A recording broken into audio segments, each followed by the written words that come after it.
এসব কে করলো শুনি? জানি না স্যার, কিন্তু আমাদের সাবমেরিনটা একটু ক্ষতিগ্রস্ত হয়েছে।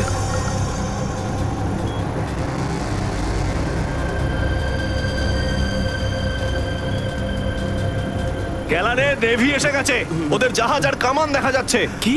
কি না? হ্যাঁ, নেভিরা তো সামনে চলে এলে তোমাদের মরার এত শখ। কিন্তু স্যার এখন কি করব? কি আর করবে, কেটে পড়ো এখান থেকে। আমাদের পুরো অপারেশন ভন্ডুল করার আগে আমাদের এখান থেকে চলে যেতে হবে। কিন্তু এত অল্প ক্রিউ মেম্বার নিয়ে সাবমেরিনকে কি করে শিফট করব, তাও এত অল্প সময়? সেসব আমি কিচ্ছু জানি না, কিছু করো আর এখান থেকে বেরো, যাও, জলদি করো, যাও। Okay sir.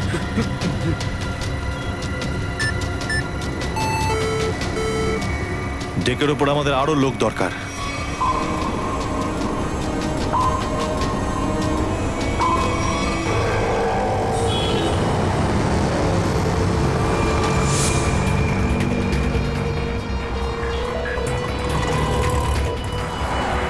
ভাই এই গলিতেই তো এসেছিল। গেল কোথায় ও? ফোন কর, তাড়াতাড়ি ফোন কর ওকে।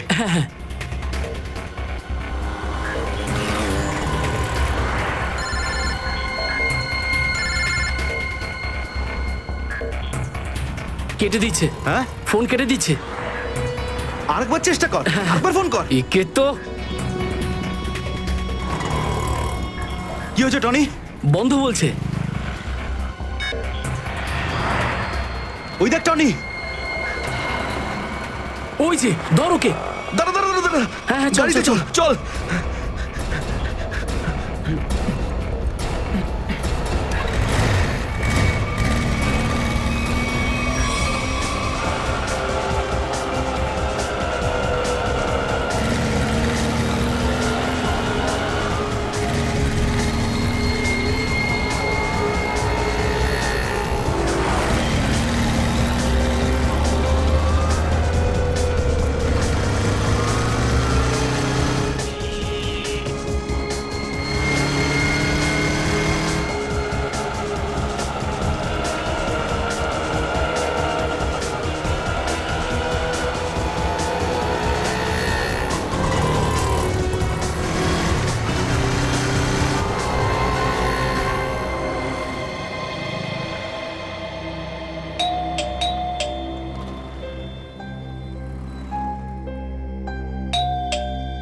অনন্যা,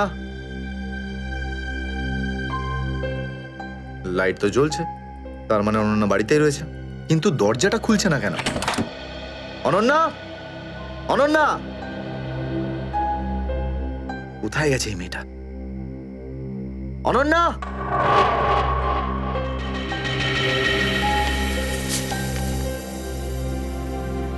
আমি আজকে কিছু জানতে পেরেছি। আমি তোকে আর বিরক্ত করতে চাই না। তুই অনেক কিছু করেছিস আমার জন্য, এতদিন আমার দায়িত্ব নিয়েছিস। এবার আমি চলে যাচ্ছি, তুই নিজের খেয়াল রাখিস। অনন্যা, ও মাই গড, এটা কি করলো এই মেয়েটা? কোথায় খুঁজবো আমি ওকে এবার? কোথায়? অনন্যা, অনন্যা, অনন্যা, আমার বোন অনন্যা। হ্যালো, আগে হ্যাঁ, আপনার 9টার সময় অ্যাপয়েন্টমেন্ট কনফার্ম আছে। আপনি প্লিজ পেশেন্টকে নিয়ে চলে আসুন। হ্যাঁ ম্যাডাম, ম্যাডাম, আমার বোনের অবস্থা খুব খারাপ, ওকে এক্ষুনি ডক্টর দেখাতে হবে। এই ফর্মটা ফিল আপ করুন। আমি ফিল আপ করছি ফর্ম, আপনি ওকে ভর্তি তো করুন আগে। স্যার, অ্যাডমিশনের জন্য ফর্ম ফিল আপ করাটা দরকার। আমি বলছি তো আমি ফিল আপ করে দেবো তোমার ফর্ম, আগে ডাক্তারকে তো দেখাই। স্যার, আপনি এইভাবে কথা বললেই ডক্টর এখানে এসে যাবেন না। আপনার আগেও অনেক পেশেন্টস রয়েছেন, তাদেরকে দেখা হবে, তারপর আপনার বোনকে দেখবেন। আরে কারোর জীবনের প্রশ্ন আর আপনি এখানে ফর্ম নিয়ে পড়ে আছেন। আই এম সরি স্যার, একজন মানুষের জন্য হসপিটালের রুলস পাল্টানো হবে না। আপনি যতক্ষণ ধরে কথা বলছেন ততক্ষণ তো ফর্ম ফিল আপ হয়েই যেত। ঠিক আছে, দিন দিন পেন। ফর্ম ফিল আপ করার পাশাপাশি 1 লাখ টাকা ক্যাশ কাউন্টারে জমা দিয়ে দিন। 1 লাখ? এত টাকা তো নেই আমার কাছে এখন। আজকাল তো শ্বাস নেওয়ার জন্য টাকার দরকার। যদি আপনি টাকা না জমা দেন তাহলে আপনার পেশেন্টকে অ্যাডমিট করা হবে না। ম্যাডাম, ও মরে যাবে, ওর তাড়াতাড়ি ট্রিটমেন্টের প্রয়োজন। আপনার মনে মায়া দেওয়া বলে কিচ্ছু নেই? আপনি ছাড়াও এখানে এত লোকজন আছেন, কার কার উপর দয়া করবো বলুন তো? সবার ওপর। যদি সবার উপর দয়া দেখাই না, তাহলে এখান থেকে আমার ছুটি হয়ে যাবে। তখন আমায় কে দয়া দেখাবে বলুন তো? কি হয়েছে কি কি হয়েছে ম্যাডাম? স্যার আমি কখন থেকে ওনাকে বোঝাচ্ছি যে ডিপোজিট মানি ছাড়া আমরা ওনার পেশেন্টকে অ্যাডমিট করতে পারবো না, কিন্তু উনি তো একই কথা বলে যাচ্ছেন, টাকা নেই আমার কাছে, টাকা কোথায় পাবো? কত টাকা দিতে হবে ম্যাডাম? 1 লাখ টাকা। এই নিন, আর যান তাড়াতাড়ি ওনার বোনকে অ্যাডমিট করুন। Go fast. স্যার ফর্মটা ফিল আপ করুন। ম্যাডাম, আগে পেশেন্টকে অ্যাডমিট করুন, তারপরে ফর্ম ভরে নেবেন। Okay sir. Thank you sir. আপনারা কে আর আমার জন্য এত কেন করছেন? এত কিছু ভেবো না ভাই, আরে মানুষই তো মানুষকে সাহায্য করে, আর এইসব লেনদেন তো পরে দেখা যাবে। চিন্তা করার কোনো দরকার নেই, আমরা এই আশেপাশেই আছি। এই পেশেন্টকে নিয়ে যাবো। হ্যাঁ, তাড়াতাড়ি নিয়ে যাও।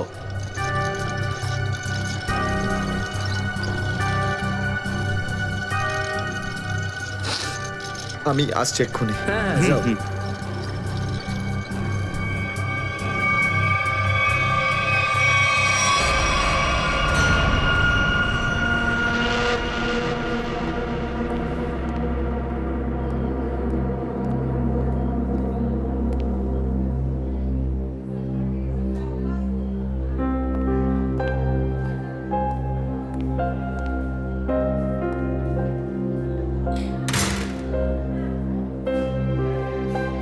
ডাক্তারবাবু, অনন্যা কেমন আছে? সমস্ত রিপোর্ট ঠিক রয়েছে তো? আপনি চুপ করে আছেন কেন? মিস্টার সিদ্ধার্থ, আপনার বোনের ক্যান্সার আবার ছড়িয়েছে। কি? এটা কি করে সম্ভব ডাক্তারবাবু?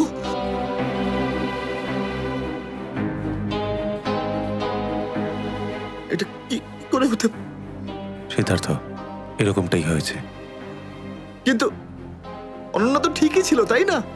ওর সমস্ত রিপোর্ট বলছিল যে ওর আর কোনো বিপদ নেই, আর আপনি বলছেন যে আবার? না ডাক্তারবাবু, এটা হতে পারে না। এমনটাই হয়েছে। গত 3 বছর ধরেও বিপদমুক্ত ছিল, কিন্তু এইবার রোগ অনেক বেশি ছড়িয়েছে। খারাপ কিছু ঘটেও যেতে পারে। আপনি কি বলতে চাইছেন ডাক্তারবাবু? এটাই যে তোমার বোন অল্প কয়েকদিনই বাঁচবে। না ডাক্তারবাবু, এরকম বলবেন? ডাক্তারবাবু, ওর জন্য কিছু করুন না ডাক্তারবাবু, কিছু করুন আমার বোনের জন্য প্লিজ। এক্সপেরিমেন্টাল ট্রায়াল আছে, হয়তো এতে ওর প্রাণ বেঁচেও যেতে পারে। হ্যাঁ, তো করুন না এক্সপেরিমেন্ট। আমি কখন আটকালাম? প্লিজ করুন। কিন্তু এই ট্রিটমেন্টে অনেক খরচা হবে। কত? কম করে প্রায় 15 লাখ টাকা। 15 লাখ? অনন্যার জ্ঞান ফিরেছে, ও আপনাকে ভেতরে ডাকছে।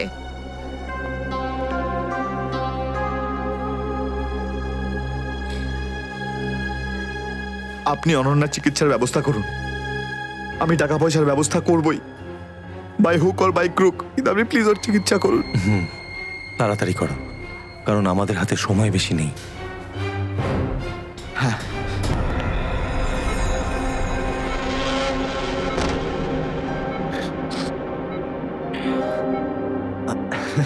আরে অনন্যা, ডাক্তারের সঙ্গে কথা হলো আমার, তুই তো একদম ঠিক আছিস। ব্যাস আর কয়েকদিনে তোকে বাড়ি ফেরত নিয়ে চলে যাবো আমি। তুই না দাদা, এখনো অব্দি মিথ্যে বলতে শিখলি না।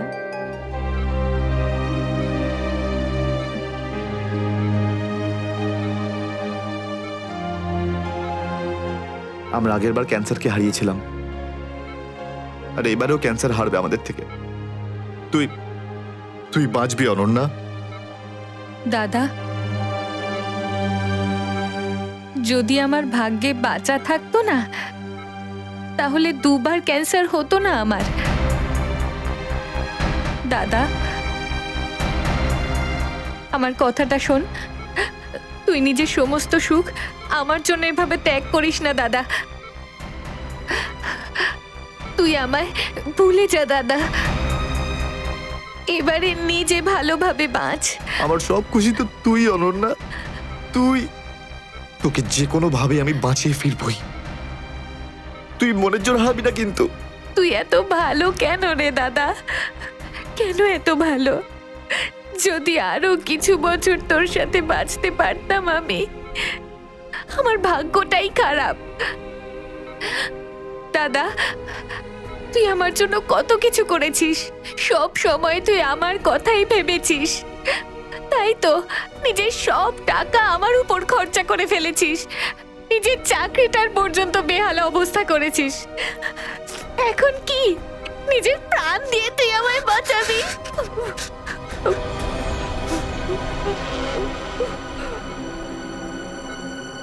স্যার, আপনি প্লিজ বাইরে যান, ওনাকে রেস্ট নিতে দিন। তুই যা দাদা।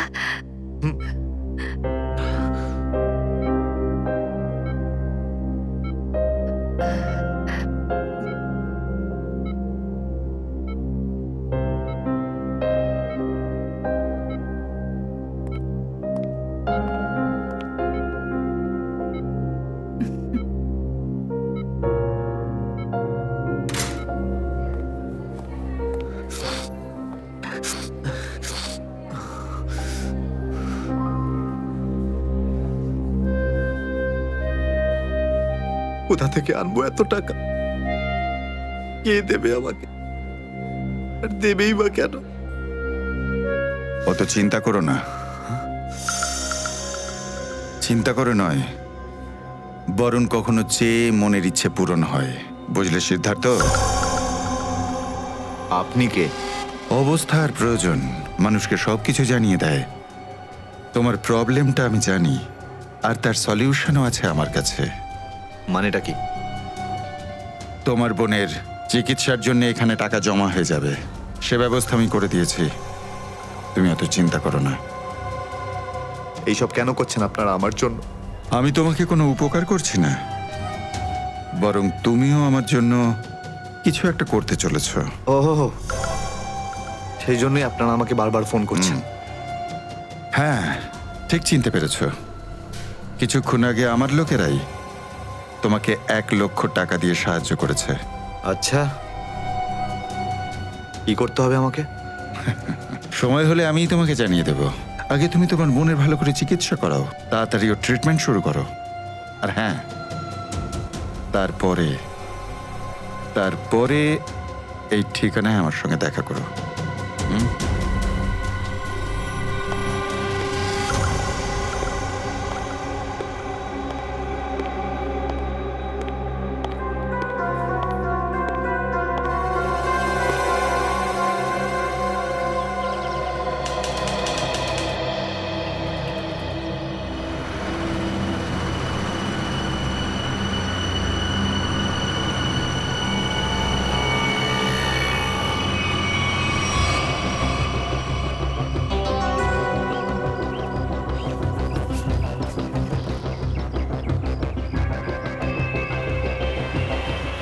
স্যার, ওর কাছে দাঁড়াবো?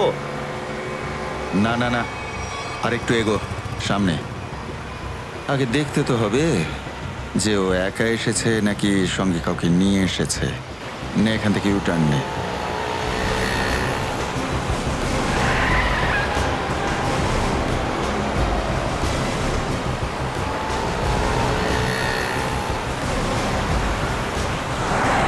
মনে হচ্ছে সঙ্গে আর কেউ নেই।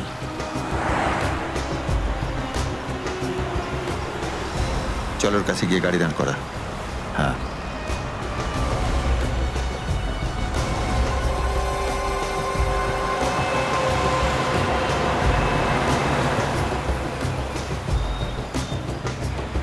এসো, ভেতরে চলে এসো, তাড়াতাড়ি তাড়াতাড়ি।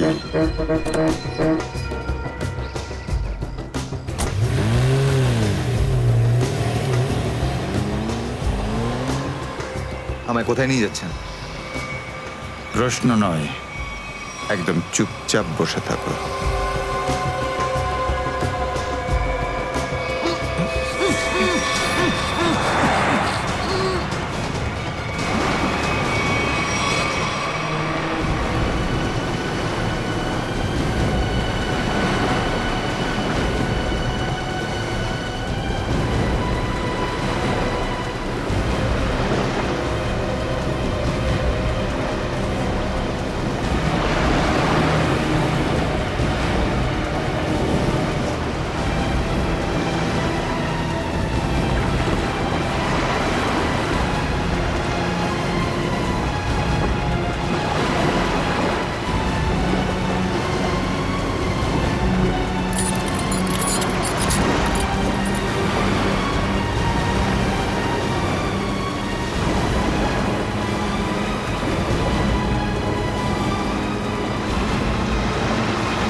চলো বটাবট তাড়াতাড়ি চলো, হাত লাগাও, তাড়াতাড়ি কাজ করো।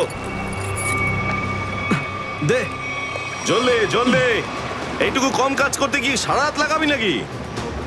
চল আফসার তাড়াতাড়ি, আরে তাড়াতাড়ি কর, চলো তাড়াতাড়ি, আরে চল চল চল, বের কর, তাড়াতাড়ি কর, আরে তাড়াতাড়ি। আরে পাগল, কি করলি তুই? সরি স্যার, হাত থেকে ফসকে গেছে স্যার, ওই তাড়াতাড়ি করছিলাম তাই। তোর এই গাধামার জন্য আমার কোটি টাকার মাল জলে চলে গেল। আরে এই কেলারে, স্যার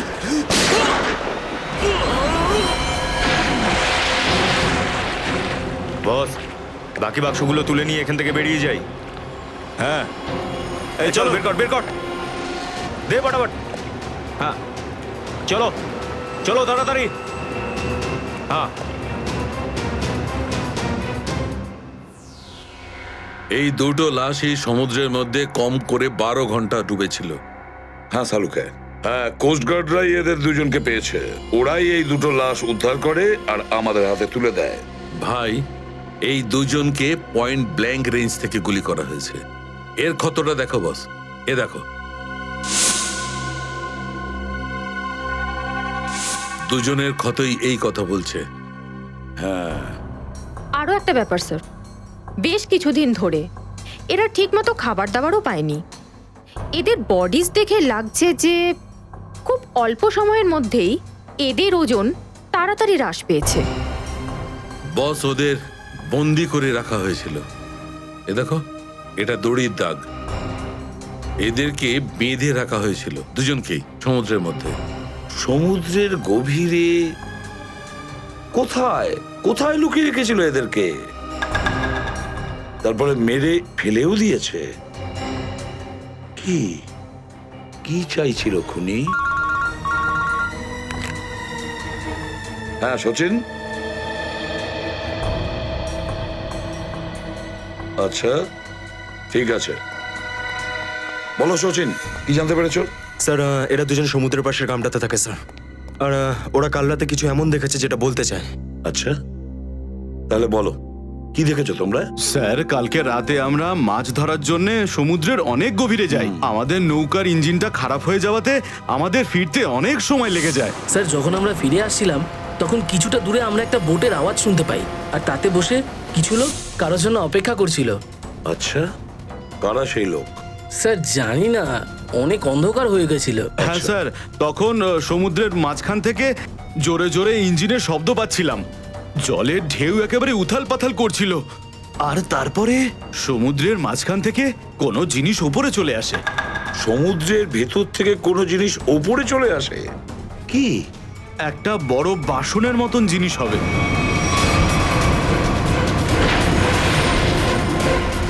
সাবমেরিন, ডুবোজাহাজ?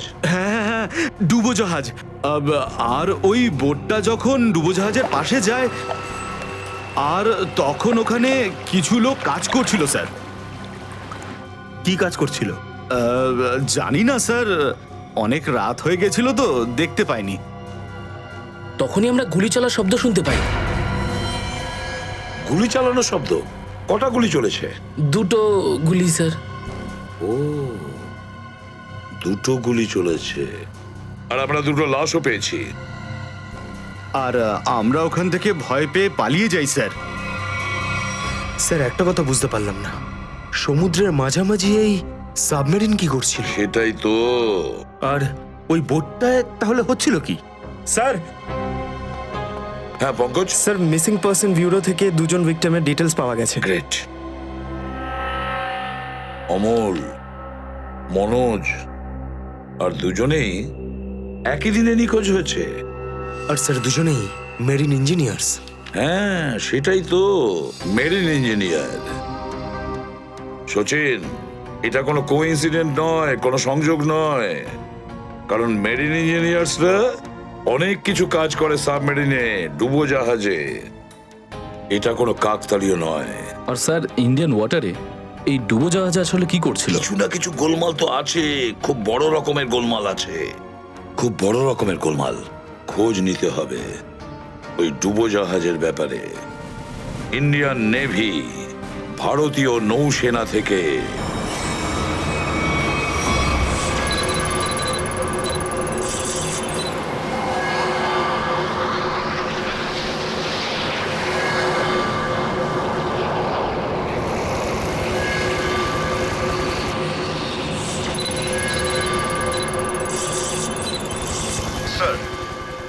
100 কিলোমিটারের রেডিয়াসে কোনো সাবমেরিন নেই। মাছওয়ালারা কি এই লোকেশনটাই বলেছিল? মনে হচ্ছে ওই সাবমেরিন আমাদের থেকে অনেক দূরে চলে গেছে। একটা রক সাবমেরিন ইন্ডিয়ান ওয়াটারে, বিশ্বাসই হচ্ছে না। কিন্তু এটাই সত্যি। কিন্তু ওরা করছিলটা কি? এটাই তো খোঁজ নিতে হবে। স্যার, ইনি মনোজের ওয়াইফ। ইনি অমলের বাবা, আর এই হচ্ছে তানিয়া স্যার, সিদ্ধার্থর বোন। এরা বলছেন যে সিদ্ধার্থ মেরিন ইঞ্জিনিয়ার ছিল, আপাতত নিখোঁজ। আচ্ছা, তোমার ভাই কবে থেকে নিখোঁজ? স্যার, কাল থেকে নিখোঁজ। তখন আমি হসপিটালে অ্যাডমিট ছিলাম। হসপিটালে? কেন, কি হয়েছিল তোমার? স্যার, অ্যাকচুয়ালি আমার আবার ক্যান্সার হয়ে গিয়েছিল। ছিল? ক্যান্সার হয়েছিল দ্বিতীয়বারে? স্যার, ডক্টর বলছিলেন আমার ক্যান্সার আবার অ্যাগ্রিভেট হয়ে গেছে, কিন্তু আজ সকালে টেস্ট করে জানা গেল আমার ক্যান্সার নয়, আমি একদম সুস্থ। কি? ক্যান্সার উধাও হয়ে গেল?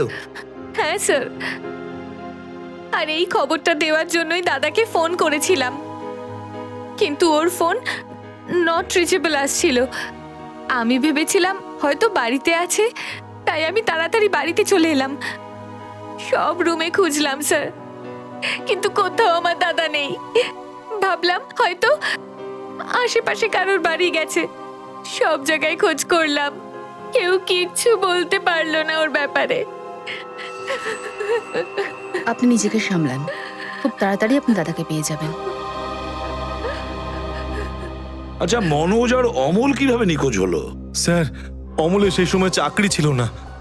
গত মাসের 7 তারিখে ও বলল যে ও নাকি একটা চাকরি পেয়েছে, আর 3 দিন পর যখন ও ইন্টারভিউর জন্য গেল তো ফিরে আসলো না আর। কোন কোম্পানিতে জব পেয়েছিল?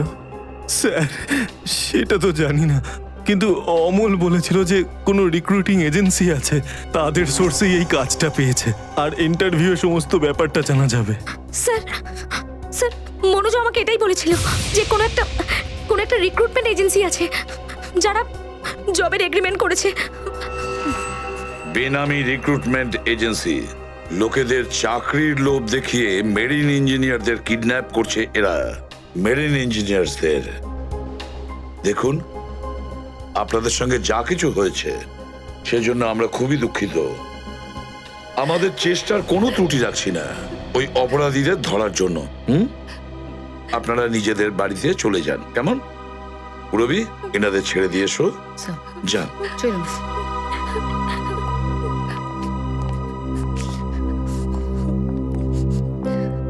স্যার, হ্যাঁ, স্যার প্লিজ স্যার, আমার দাদাকে খুঁজে দিন আপনারা। ও ছাড়া আমার আর কেউ নেই স্যার, আমার আর কেউ নেই। দেখো মা, চিন্তা করুন না, তোমার ভাইকে আমরা খুঁজে দেবো, আমরা কথা দিচ্ছি। যাও স্যার, পারবেন তো আপনারা? আসুন। Thank you sir.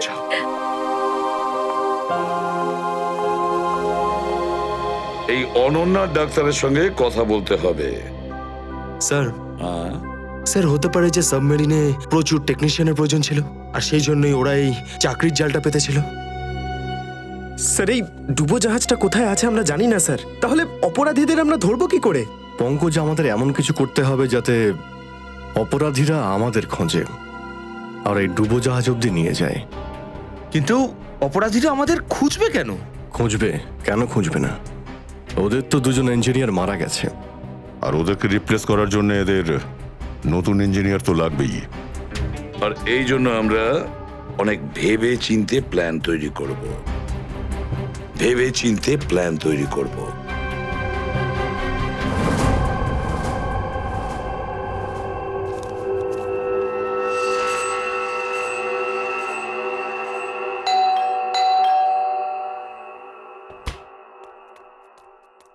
মনে হচ্ছে এসে গেছে।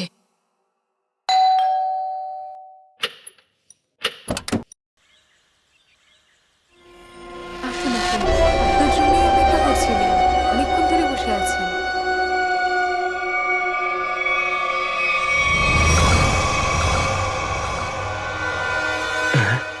আসুন না, আসুন ভেতরে। অশোক আপনার জন্যই ওয়েট করছিল। Good morning sir, good morning, welcome welcome. Please have a seat sir, বসুন বসুন। আমি আপনাদের জন্য চা নিয়ে হ্যাঁ আসছি। ঠিক আছে। নো থ্যাঙ্কস, আমি চা খাই না।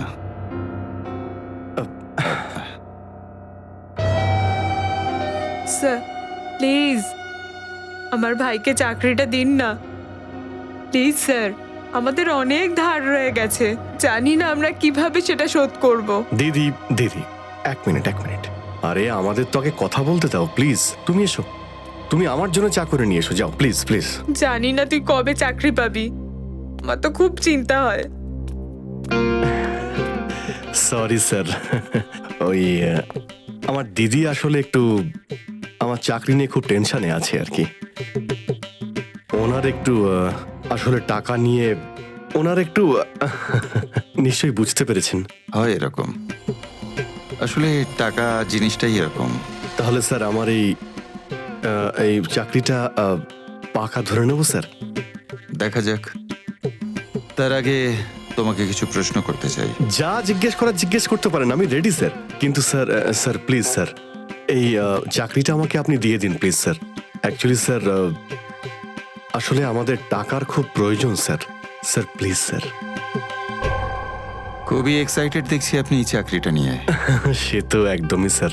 আসলে স্যার আমি আগে ওই গভর্নমেন্ট জব করতাম স্যার। স্যার ওই গভর্নমেন্ট জবে প্রমোশন আর টাকা পেতে অনেক কষ্ট করতে হয় স্যার। এই জন্যে স্যার আমি রিজাইন করে দিয়েছি। আপনার পুরো নাম আর ডেট অফ বার্থ? আমার নাম Ashok Kumar. Date of birth 10th April 1976। আর কোয়ালিফিকেশনস? মাস্টার করেছি sir, master in marine engineering from GID college. তার মানে সাবমেরিনের ইঞ্জিনের মেনটেন্যান্স আর নেভিগেশনের ব্যাপারে তো নিশ্চয়ই নলেজ আছে। Yes yes yes sir, you are right sir. তো মিস্টার অশোক, একটা কথা বলুন, আপনার এক্সপিরিয়েন্স অনুযায়ী একটা সাবমেরিনকে জলের নিচে কতটা গভীর অবধি নিয়ে যেতে পারেন? কত গভীর অবধি? স্যার সেটা তো ওটা স্যার ডিপেন্ড করে স্যার, মডেলের ওপর ডিপেন্ড করে স্যার। ওর ভেতরে গিয়ে আমি সাবমেরিন ঠিক করেছি স্যার। আর মেরিন তো অনেকটাই নিচে যায় স্যার, 400 অবধি যাই স্যার। ও হ্যাঁ, আমি আপনার স্কুলের প্রিন্সিপাল মিস্টার সুরেশের সঙ্গে কথা বলেছিলাম, আপনার খুব প্রশংসা করছিলেন। ওনার টাচে আছেন তো আপনি? প্রিন্সিপাল প্রিন্সিপাল স্যার খুব ভালো লোক স্যার। স্যার আমার প্রিন্সিপাল আমার মেন্টরও ছিল স্যার। ওনার নাম স্যার সুরেশ নয়, মহেশ ছিল স্যার। আর স্যার উনি তো 2012-এ রিটায়ার করে গেছেন। আর ওনার পরে হয়তো সুরেশবাবু এসেছেন প্রিন্সিপাল হয়ে, ওটা স্যার আমি ঠিক জানি না স্যার, সেটা আপনি নিশ্চয়ই জানবেন। Okay mister Ashok,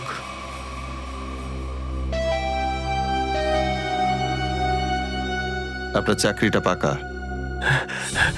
thank you sir, thank you very much. আপনার ফ্যামিলির ফাইন্যান্সিয়াল প্রবলেমটা অবশ্যই আমরা দেখব। আপাতত এই চাকরিটা 6 মাসের জন্য। ওকে ওকে ওকে। এখানকার রুলস অ্যান্ড রেগুলেশনস আপনি জয়েন করার পর জানতে পারবেন। Of course sir, thank you sir. আর হ্যাঁ,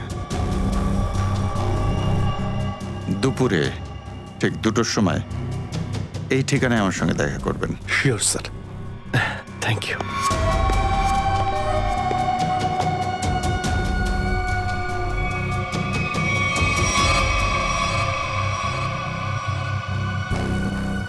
কাজ হয়ে গেছে, আরো একটা জব পাকা হয়ে গেছে আমার।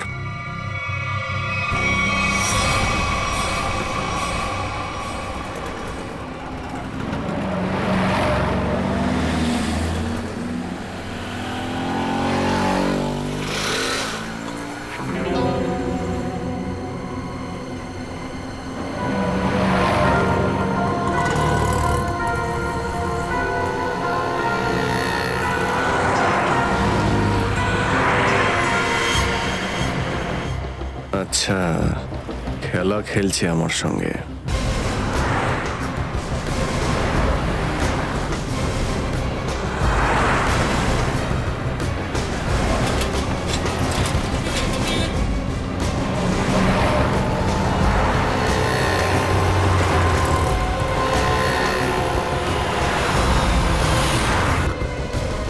নমস্কার। হ্যাঁ ঠিক আছে, ভিতরে বস। সুশীল, চলো তাড়াতাড়ি, ফলো করো। নমস্কার।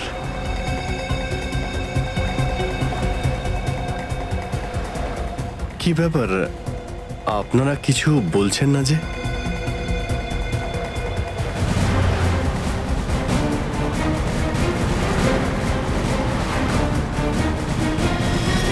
আচ্ছা, আপনারা কি এদের... এই চুপ চুপ চুপ। হ্যালো, আরে ও, স্বাস্থ্য চলছে, হয়তো ঘুমোচ্ছে। সচিন তাড়াতাড়ি, ওরা যেন আমাদের নজর এড়াতে না পারে।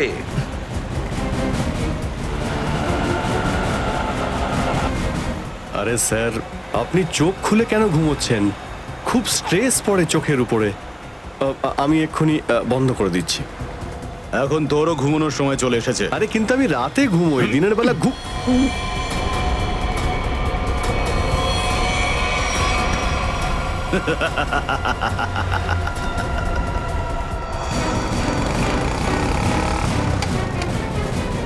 স্যার ওরা তো বেরিয়ে গেল।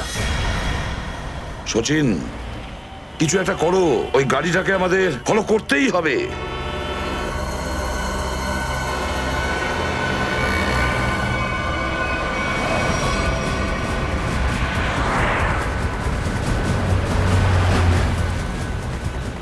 গাড়িটা কোথাও দেখতে পাচ্ছি না। সচিন দেখো একটু, দেখো তোমার রাইটে কিছু দেখা যাচ্ছে কিনা। স্যার ওই যে গাড়িটা। ইয়েস, কিন্তু ওরা রাইট সাইডে যাচ্ছে কেন? হ্যাঁ স্যার, এরা ঘুরে গেল কেন? ওদের তো সোজা যাওয়া উচিত ছিল, সমুদ্র তো সামনে। নিখিল, অভিজিৎকে ট্র্যাপ করো ওই জিপিএস এ।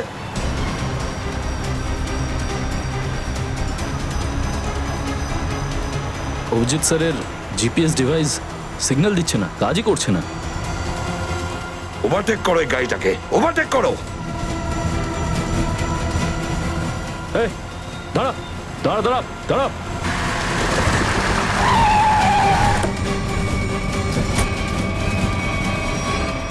বাকিরা সবাই কোথায়? কি হয়েছে? চুপ, বল গাড়ির ভেতরে যারা ছিল তারা কোথায়? স্যার এর মধ্যে কেউ ছিল না। কেউ ছিল না মানে? দেখ, সব সত্যি সত্যি বলে ফেল, নাহলে... সত্যি বলছি স্যার, আমাকে একটা লোক বললো যে সঙ্গমনগর চৌরাস্তার মোড়ে গাড়িটা দাঁড় করিয়ে চলে যেতে। আর কি বলেছে? আর তো কিছু বলেনি। এই কাজের জন্য ও আমাকে 5,000 টাকাও দিয়েছে। ওই মেরিন অব্দি পৌঁছানোর একটাই রাস্তা ছিল, আর সেটাও বন্ধ হয়ে গেল। নিখিল, সিআইডির কোনো রাস্তা বন্ধ করা যায় না। যদি একটা রাস্তা কেউ বন্ধ করে, অন্য রাস্তা আমরা তৈরি করি।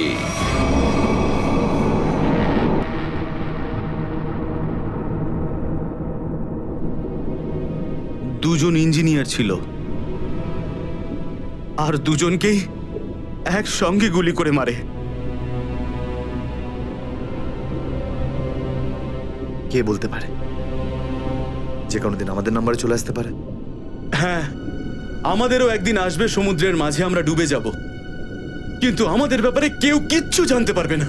ঠিক বলেছ, কিন্তু মৃত্যুর আগে একবার বেঁচে ওঠার চেষ্টা তো করতেই হবে না?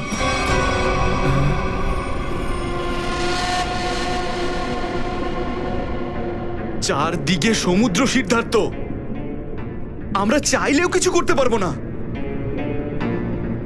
কোথায় যাবে তুমি? কন্ট্রোল রুমের ভেতরে। কি? হ্যাঁ হ্যাঁ, আমার কাছে একটা প্ল্যান আছে।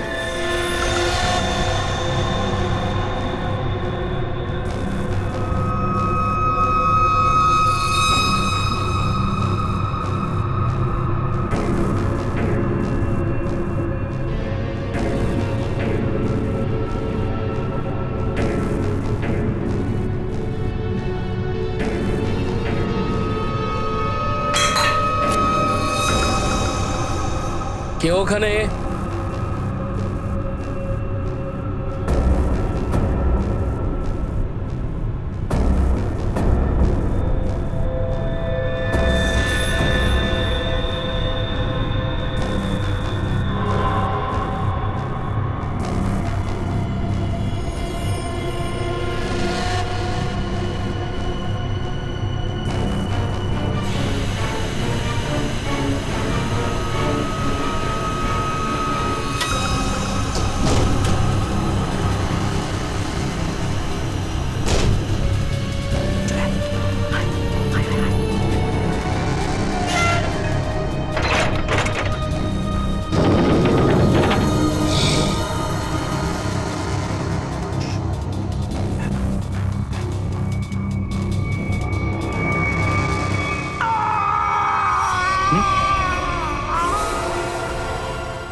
এখানে কি করছিস?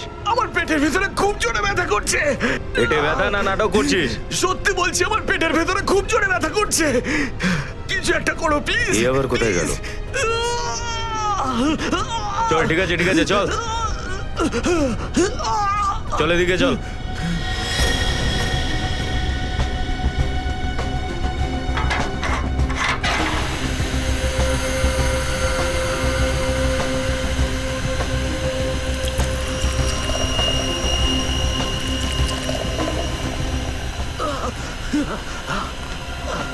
এখানে ওষুধপত্র আছে, খেয়ে নে। কিন্তু এখানে পেট ব্যথার ওষুধ কোনটা? আরে আমি ডাক্তার নাকি? যা খাবার খা, তারপর ঘরে চলে যা। কিন্তু আমি কি করে জানবো যে এখানে পেট ব্যথার ওষুধ কোনটা? আরে শুনুন না।